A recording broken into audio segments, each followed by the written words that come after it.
একটা ফিনান্সিয়াল প্রতিষ্ঠান যেখানে তাদের লোকরা চাকরি করবে বা অন্য লোকরাও চাকরি করবে, সেখান থেকে মাসে মাসে চাঁদা নিতে পারবে একটা রাজনৈতিক দল। আমি কি মনে করি স্পষ্ট বলি, আমি মনে করি আমি কি মনে করি, আপনি কিন্তু বলছেন সেখান থেকে যদি কোনো বেনিফিটও পায়, হ্যাঁ সেটা আমি যাচাই করে সেটা ব্যবস্থা নিতে বলছি। না না আই ক্লিয়ারলি সেড এবং আমি এটাকে বৈধতা দিবেন যে বেনিফিট পেতে পারে। না না আমি আপনি বলছেন এটা এইভাবে। তারেক ভাই আমি বলি, আমি স্পষ্ট করে আমি কি মনে করি আগে বলেন বেনিফিট নেওয়া এভাবে ইয়ানত নেওয়া সঠিক? আমি কি মনে করি বলি, কি মনে করেন? হ্যাঁ বলি, আমি মনে করি স্পষ্টত যে একটা ফিনান্সিয়াল প্রতিষ্ঠান সেটা অবশ্যই ডিউ প্রসেস মেইনটেইন করে চাকরি দিতে হবে।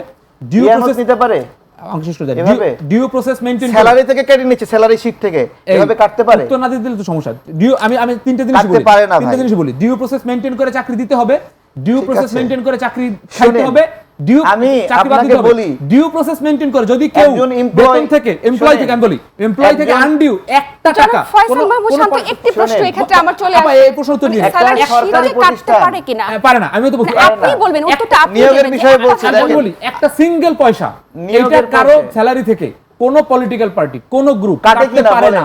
যদি কাটে সেটা আইনত অপরাধ। যদি কেউ স্বেচ্ছায় দেয়, আমি আমার টাকা স্বেচ্ছায় আপনি কি মনে করেন কাটে?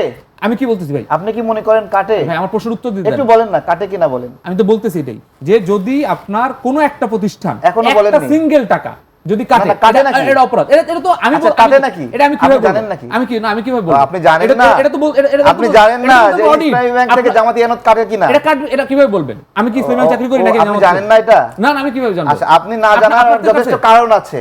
আপনার রাজনৈতিক পরিচয় না জানার কারণ আছে। এই যে আপনি ব্যক্তি আক্রমণের কথা বলেন না। ব্যক্তি আক্রমণ কি? শুনেন, আপনি ইসলামী ব্যাংকের এতগুলো ভিডিও আসলো, এতগুলো অডিও আসলো, স্যালারি শীটে কাটার জন্য প্রমাণ আসলো, সেই প্রমাণ দেখার পরেও উনি জানে না ইয়ানত ইসলামী ব্যাংক কাটে কিনা। এটাই হলো এটা তো আইনি বিষয়। আমরা বুঝলাম, আপনি একটু আমার প্রশ্ন দিন।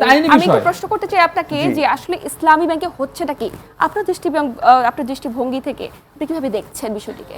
দেখেন, আমরা বাংলাদেশের নাগরিক, উনি নিয়োগ বিষয়ে প্রশ্ন তুলছে না।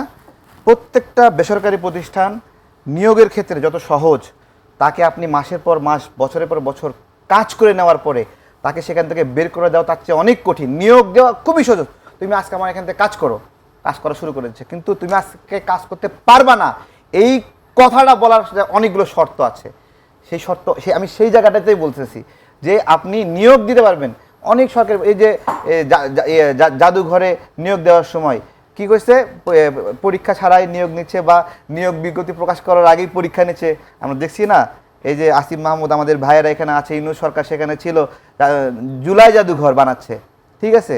আমি তো সেরে নিয়োগ করছে, আমি সেটার ক্ষেত্রেও বলতেছি ওই যে নিয়োগ দিচ্ছে ওখানে, ওই নিয়োগ দেওয়াটা খুবই ইজি, কিন্তু যাকে নিয়োগ দিল তাকে বের করে দেওয়া অনেক কঠিন।